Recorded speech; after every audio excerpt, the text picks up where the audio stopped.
What's going on, guys? Chuck here with another awesome Blu-ray purchase. As a big Friday the 13th fan, I was very excited when Arrow decided to release both Jason Goes to Hell, the Final Friday, and Jason X and 4K limited editions. This was really exciting. And this all started way back early last year when they, did out their first release of the Friday the 13th remake, which was one I was rather surprised with, actually. I know initially I said I wasn't going to pick it up in my mind because I had it on the box set, but I realized this was actually a brand new treatment, transfer, all that stuff, whereas the box set from Screen Factory was basically just the regular release shoved in the box, as was Freddy versus Jason. So be on the lookout for that from Arrow pretty soon. I wouldn't be surprised. Maybe October. But anyways, so when they put this out, I was rather, like I said, pleased with this presentation. They actually made me reevaluate my thoughts on the remake.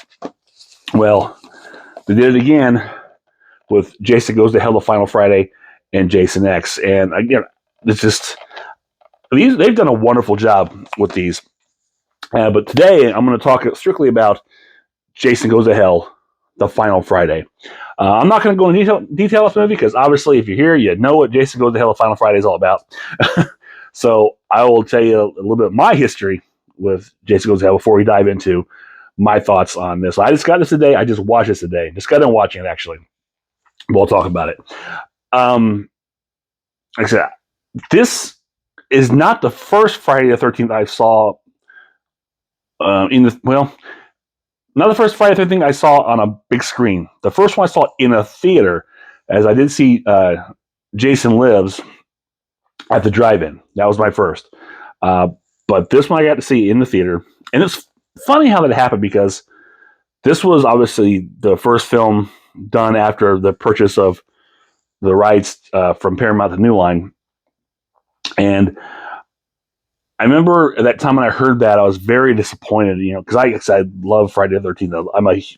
The Paramount 8 are very, special to me. I love those. That's my, you want to say my childhood right there.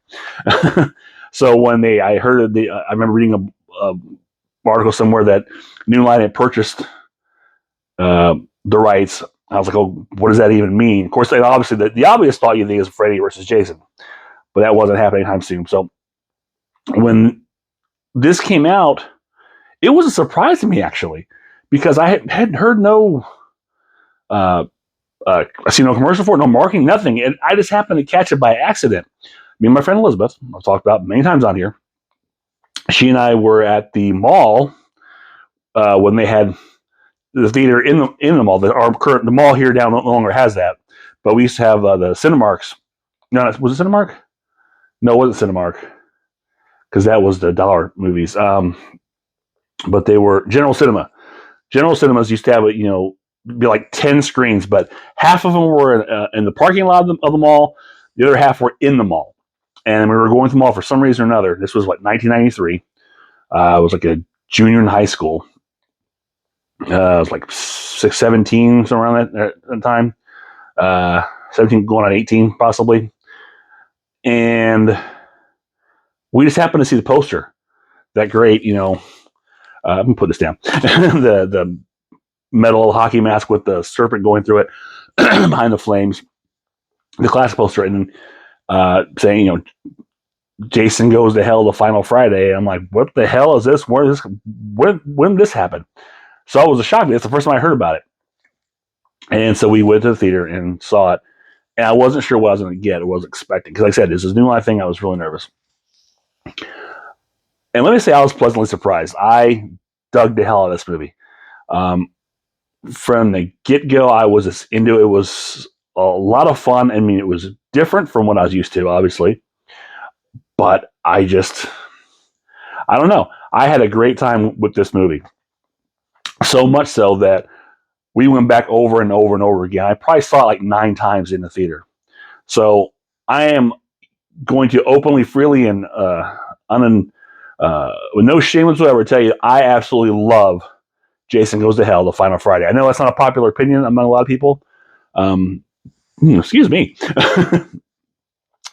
This movie gets a lot of hate for whatever reason. A lot of it, they talk about, well, it's not, there's no Jason. He's all through the movie. Maybe not in the form you know him, but he's in this movie. It's so different. People talk about it's different. After rewatching this, I haven't seen it in a while. It's been a couple years since I've watched it, actually. And I realize that this is actually closer to the Paramount 8 feel than what would come after this. In a lot of ways. You start with that opening, which is obviously a classic homage to your typical Friday the 13th tropes. The Harry Manfredini score, or Manfredini, yeah. I get Mancini and Manfredini confused. Mancini's Pink Panther. Make sure I'm saying it right. But his score, it's really reminiscent of classic early Fridays. And I love that. And of course, then all that turns it on its head, but it still feels like a good Friday the 13th story. Or, whatever you want to call it, story, people getting killed, whatever.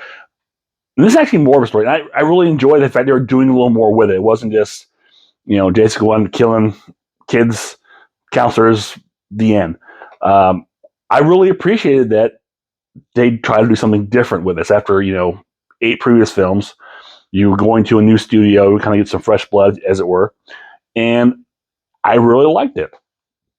I really felt that it, brought a sense of, there were stakes at it, and this again, with the whole, what the plot is trying to, Jason trying to be reborn and all that.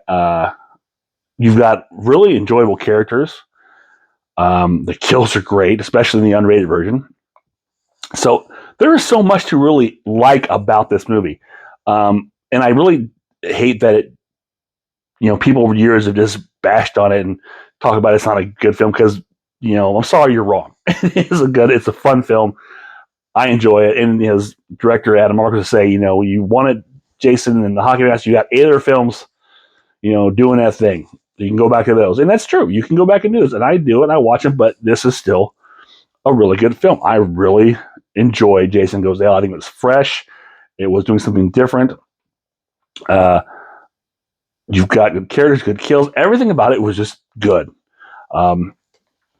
Now, as far as director's cut or missing scenes, I actually got a hold of a director's cut of this prior, to even being released on, home video.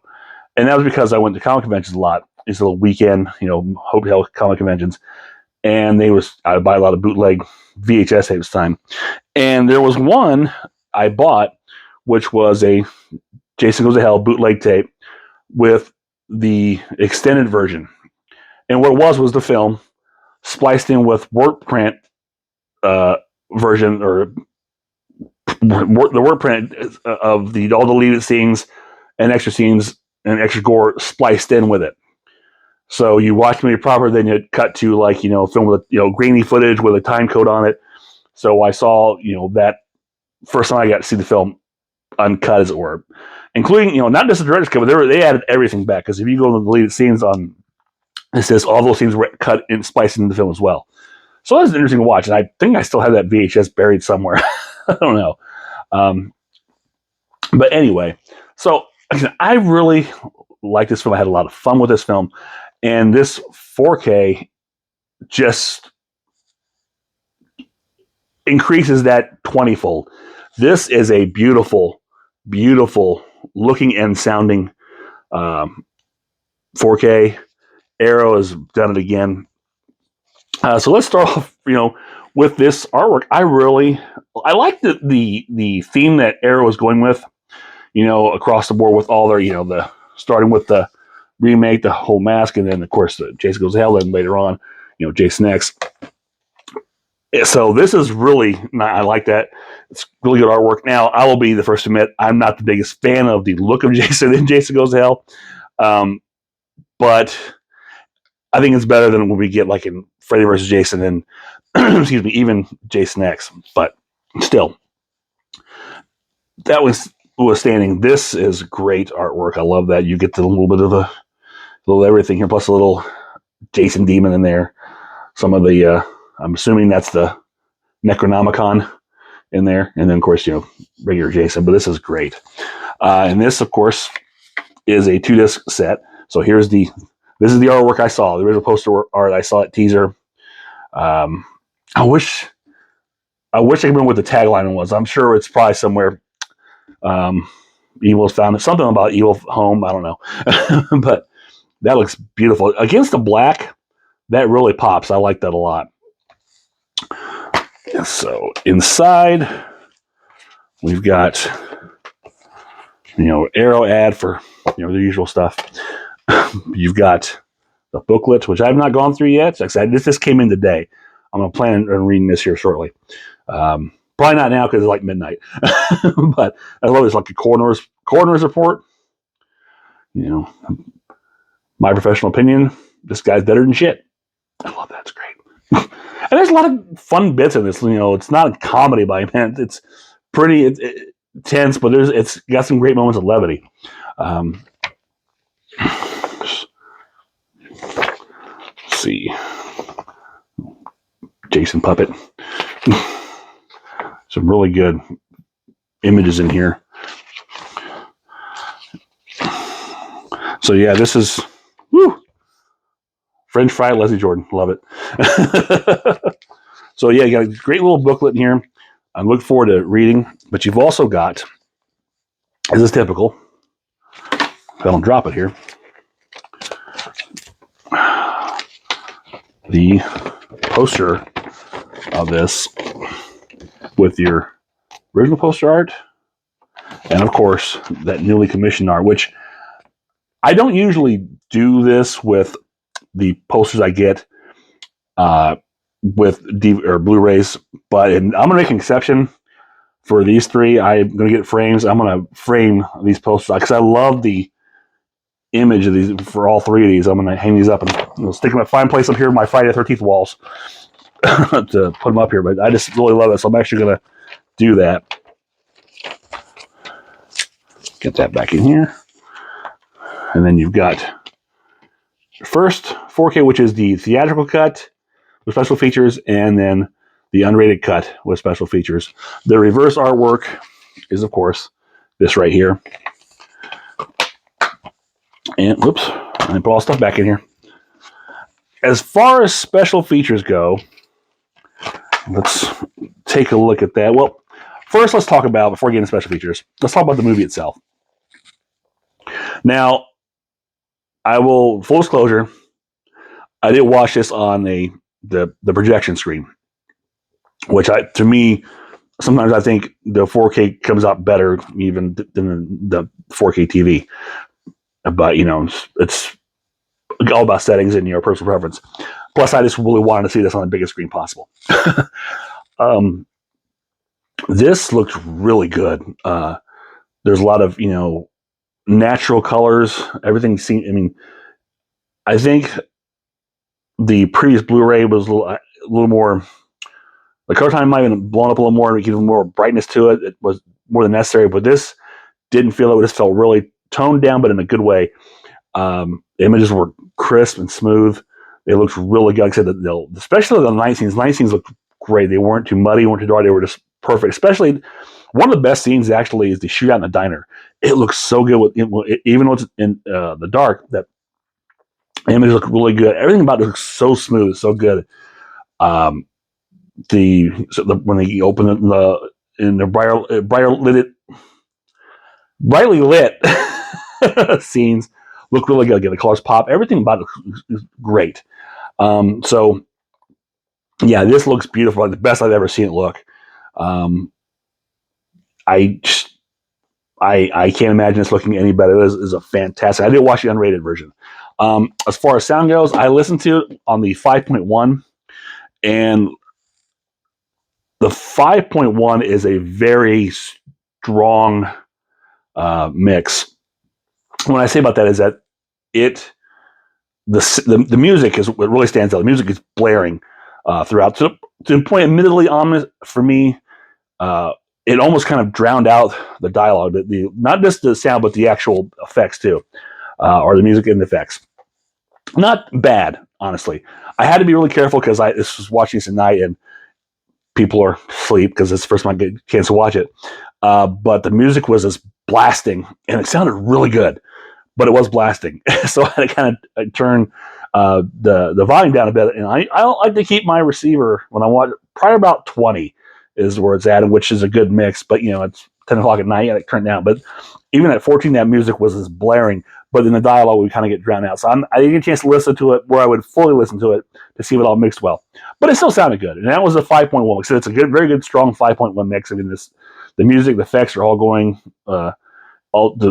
surrounding the proper speakers. Directional channels are great. It's a good mix. Like I said, this may be a little loud on that music, but that music is really good, and the sound effects are good too. I'll have to rewatch this in the daytime when I can crank it up and not disturb anybody upstairs. I did not listen to the 2.1, but I will have to check that out. But I said the 5.1 is really good. Okay, so the special features on here on the theatrical cut. Let's see. You've basically got the introduction by Adam Marcus, which I think is the same introduction that was on the Scream Factory version. You have Face of Death, a brand new interview with special makeup effects creator Robert Kurtzman. Undercover Angel, a brand new interview with actor Julie Michaels. Mixing It Up, a brand new interview with composer Harry Manfredini. So those are all the new features on here. Everything else is basically poured over from the Scream Factory edition, which is the Gates of Hell, an archival interview with Adam Marcus. Jason versus Terminator, director Adam Marcus on Growing Up with the Cunninghams. Uber Jason, an archival interview with King Hodder on Playing Jason. Then additional TV footage with optional commentary by director Adam Marcus, theatrical trailer and TV spots, still behind the scenes and poster galleries. And again, that TV footage, like I said, some of that extra footage I talked about that was in that bootleg VHS that wasn't included in the unrated version. The unrated cut has your commentaries with the new audio commentary with film historian Michael Felsher and Steve Creepy Barton. Then archival audio commentaries with Adam Marcus and Peter Bracke, which again I think poured over from the Scream Factory edition, and archival audio commentary with Adam Marcus and Dean Lowry, which I think that was on the Scream Factory as well. So you're only getting a few new special features, and altogether those are adding up to about maybe 45 minutes, about 15 minutes each, give or take. But they're all very interesting and very good. But most importantly, I mean, the presentation is great. The movie looks and sounds phenomenal. It has never looked or sounded better, especially looks. Like I said, I did mention the sound may be a little overbearing, depending on your point of view. I mean, again, I had to really listen to it where I need to listen to it to see how it balances out. But I know that the music score, which is a fantastic score, by Harry Manfredini, I really enjoyed that it's an homage to classic Friday the 13th, but it's also tweaked and a little bit different for the modern age, if you will. I really like that a lot. But it's it will blare through the speakers, like I said, maybe it'll drown out the dialogue, but it's not overwhelming. Again, maybe you find that tweak mix, and I didn't have trouble hearing dialogue. I just know it was louder than the rest. But regardless, this looks great. This is a fantastic presentation from Arrow. And I am so glad that I finally got it. I was chomping at the bit for this because everybody else has been getting them. And I'm like, where's mine? So it finally showed up, and I'm so excited for this. I'm excited to dive into Jason X, which, I'll probably get to hopefully tomorrow and maybe get this recorded soon. But, and this is great because I just saw this about 2 weeks ago, 3 weeks ago. Chris and I went to the drive-in, and they were having what they call a guiltless pleasure night. Their third annual, they do this. And they were showing kind of films that people would consider bad movies or whatever, or guilty pleasures, but not really. Because we did watch, what was the first one we watched? With Masters of the Universe they showed, followed by Waterworld, which was a slog to get through. But I sat through that just so I could watch Jason X. And the last movie was Cobra. Unfortunately, I didn't make it to that, but I found it kind of funny that they were showing these movies because Masters of the Universe just got a 4K release from Umbrella last year. And I think they were getting another from someone else. I can't remember who. Of course, Jason X just coming out from Arrow, and then Arrow's just announced they're releasing Cobra in 4K. So, you know, talk about timing. Waterworld, no one cared about. But so yeah, we saw that in Jason X at Drive-In. So it's fresh in my mind. Looking forward to popping this in and checking out and seeing how it holds up to Jason Goes to Hell. So I am thrilled. Like I said, as a Friday the 13th lover, I am so excited and over the moon for this. Now, I'm guessing with Arrow releasing the remake, Jason Goes to Hell, Jason X, I got a feeling that somewhere down the line, Freddy versus Jason is going to be popping up, because I know the Nightmare on Elm Street box has the big things coming out later this year. But from everything I've heard, I don't believe Freddy vs. Jason is included in that. So maybe Arrow's going to get that and do the treatment up. Maybe we'll get half Freddy, half Jason on this, which would be awesome. And I'd love to get a new release of that, this 4K release of that. But we will wait and see. Only time will tell. So that is it for now. If you enjoyed this, click thumbs up, share, subscribe, leave me a comment below. Let me know if you've picked up Jason Goes to Hell or Jason X and what you're thinking about them. What are your thoughts on it? Do you hate Jason Goes to Hell like everyone else? Or are you like me and think this is a fun movie? It's just totally, underappreciated and underrated. And Marcus, if you're watching this, yeah, right. You did a fantastic job with this movie. I love this. Thank you for making it. Or just say hi. I'll always say hi. So until next time, this is Chuck saying I will see you on the other side.